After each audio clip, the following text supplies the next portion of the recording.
அன்பார்ந்த மாதா தொலைக்காட்சி நேயர்களுக்கு வணக்கம். இன்றைய நிகழ்ச்சியில நம்ம பார்க்க போறது லம்பார் ப்ராப்ளமும் பிளஸ் யூரிக் ஆசிட் ப்ராப்ளத்துல பேஷண்ட் எந்த அளவுக்கு பாதிச்சிருந்தாங்க அப்படிங்கறத பத்தி நம்ம பேசலாம். கண்டிப்பா கண்டிப்பா. இப்போ ஒரு பேஷண்ட் வந்தாரு. அவர் மெரைன் கேப்டன்.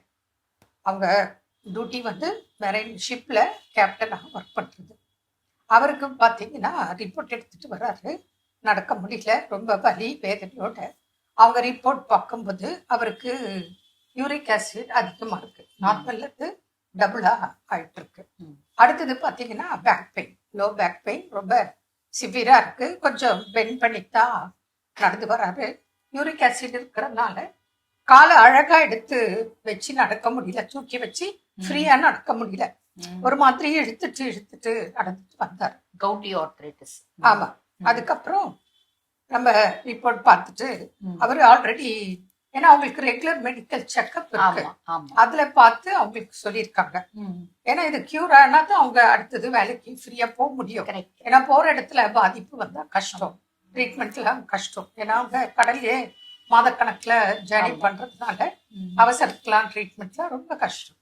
அந்த நேரத்துல தான் நம்மள தொடர்பு கொள்ளும் போது அவருக்கு நம்ம சில மெடிசன்ஸ், டயட்டு, எக்ஸசைசஸ் எல்லாம் ஒரு 15 days ரெகுலரா வர சொல்லி எல்லாம் சொல்லி கொடுத்து டயட்டும் பண்ணி ட்ரீட்மெண்ட் கொடுத்தோம். அப்புறம் டயட்ல பார்த்தீங்கன்னா அவங்க மேக்சிமம் அங்கே ஷிப்ல நான்வெஜ் நிறைய, வெஜ் கம்மி. அப்புறம் நான் சொன்னேன், இனிமே நான்வெஜ் எடுக்க, but limits, day time night time வேண்டாம். அதே போல ட்ரிங்க் பண்ணக்கூடாது, ஸ்மோக்கிங் இருக்கக்கூடாது. அதுக்கப்புறம் நிறைய வெஜிடபிள்ஸ், ஃப்ரூட்ஸ்க்கு இம்பார்ட்டன்ஸ் கொடுக்க, இந்த எக்ஸசைசஸ் ரெகுலரா இருக்க ஃபாலோ பண்ணுங்க, ஷிப்ல இருந்தாலும் சன் பாத் எடுக்க அப்படின்னு சொல்லி எல்லாம் அட்வைஸ் கொடுத்து, அதுக்கப்புறம் 3 months கழிச்சு அவர் எல்லாம் ஃபாலோ பண்ண பிறகு பார்த்தீங்கன்னா அவருக்கு சுத்தமா வலியே கிடையாது. கிட்டத்தட்ட இப்போ அவருக்கு அது ஒரு 10 ஆண்டுகள் ஆயிடுச்சு. சமீபத்துல நேற்று வந்திருந்தாரு. அப்போ அவங்க ரிப்போர்ட் சொல்றாங்க நல்லா இருக்கு. அதனால தான் நான் இப்போ இன்னொரு பேஷண்ட்டை கூட்டிட்டு வந்தேன் அப்படின்னு சொல்லி ரெஃபர் பண்ணிட்டு வந்தாங்க. அந்த அளவுக்கு எதுக்காக சொல்றோம் அப்படின்னா, இன்னைக்கு நவீன மருத்துவம் நிறைய இருக்கு. எல்லாரும் சர்ஜரின்னு சொல்றாங்க. அதனால சர்ஜரின்னு பயப்பட தேவையில்லை. எல்லாருக்கும் சர்ஜரி தேவையில்லை. முதல்ல நம்ம மெடிசன், டயட்டு, எக்ஸசைஸ் இதுல ட்ரை பண்றோம். இதுலயே மேக்சிமம் நீங்க கடைபிடிச்சா கூட ஆயிடும். யாரோ சிலருக்கு எமர்ஜென்சி, ரொம்ப மோசமான நிலையில பாதிப்பு, வயசு ரொம்ப ஆயிடுச்சுன்னா கூட இந்த மாதிரி பிரச்சனைகள் வரும். ஆனா வயது காரணமா சர்ஜரியும் செய்ய முடியாத சூழலும் ஏற்படும். அப்படி ஒரு பேஷண்ட் அவங்க இங்க சென்னை ரெட்டில்ஸ் சேர்ந்த ஒரு லேடி, இப்போ 74 வயது. அவங்களுக்கு பாத்தீங்கன்னா வீசிங் இருக்கு, மூட்டு வலி இருக்கு, லம்பார் ப்ராப்ளமும் இருக்கு. இந்த நிலையில அவங்களுக்கு பார்க்குறாங்க. ரிப்போர்ட் பிரகாரம் பார்த்தா ரொம்ப மோசமா எலும்பு தேய்மானம், கம்ப்ரஸ் ஆகி பல்ச் ஆகி பிரச்சனை இருக்கு. ஆனா வேற வழி இல்லை. டாக்டர் சொல்றாங்க உங்களுக்கு சர்ஜரியும் பண்ண முடியாது, சர்ஜரிக்கு எலிஜிபிள் கிடையாது. ஆமா. ரெண்டாவது மெடிசன்ஸ் கொடுத்தாலும் பெயின் கில்லர்ஸ், ஸ்டீராய்டு. அதுக்கப்புறம் பாத்தீங்கன்னா இவங்களுக்கு ஆல்ரெடி கேஸ்ட்ரைட்டிஸ், வீசிங்க்கு சாப்பிடக்கூடிய மருந்துகளாலும் சில வயிறு உபாதைகள் இருக்கு.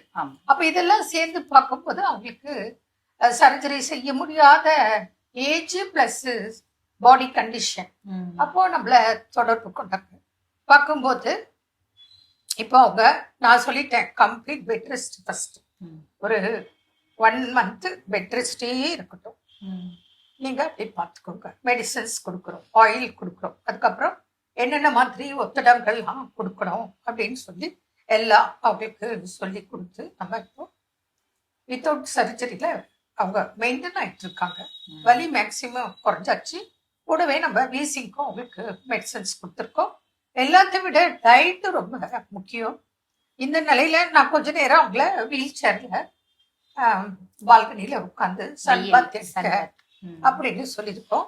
பிரண்டை சட்னி, எள்ளு சாப்பிட்றது, பப்பாளி, பைனாப்பிள், அத்திப்பழம், அப்புறம் உருளைக்கிழங்கு ஜூஸ். அதாவது உருளைக்கிழங்கு சமைச்சு சாப்பிடக்கூடாது, பச்சை உருளைக்கிழங்கு எடுத்து ஜூஸ் பண்ணி மார்னிங் எம்டி ஸ்டொமக்ல சாப்பிட்றணும். அப்புறம் எள்ளும் துளசியும் நைட்டு ஊற வச்சுட்டு அதே காலையில ஒரு நாளைக்கு ஒருத்தர் காலையில இருந்து மாலைக்குள்ள டே டைம் எப்போ வேணாலும் அது மெனு சாப்பிடலாம். மேலும் உங்களுக்கு என்னென்ன டயட் ஃபாலோ பண்ணணும். என்னென்ன கஷாயங்கள் வீட்லயே அவங்களே ஹோம் ரெமெடி செய்து சாப்பிட்டா பலன் கிடைக்கும். ஏன்னா வீசிங்கும் இருக்கு, அப்புறம் இந்த லப்பர் ப்ராப்ளம் இருக்கு, கேஸ்ட்ரைட்டிஸும் இருக்கு.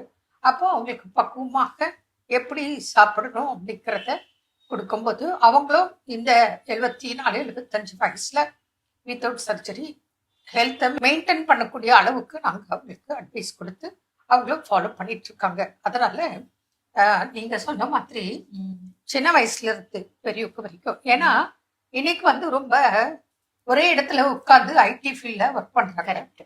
சிலர் ரொம்ப லாங் டிஸ்டன்ஸ் டெய்லி அவங்க டிராவல் பண்ணியே ஆகணும். அது டூ வீலரா காரு இல்ல பஸ் எப்படி வேணா எடுத்துக்கலாம்.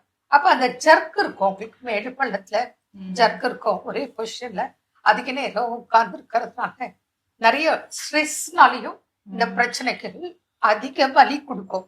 வலி வந்தா பாடியில இருந்து ஏதோ எல்லாம் போயிட்ட மாதிரி ஒரு பலகீனம், மன சுமை, மன அழுத்தம், மனக்கவலை இந்த மாதிரி பாதிப்பாங்க. அதுல இருந்து நிச்சயமாக நிவாரணம் கிடைக்கும். மீண்டும் நாளை சந்திப்போம். நன்றி. அன்னை மரியே வாழ்க.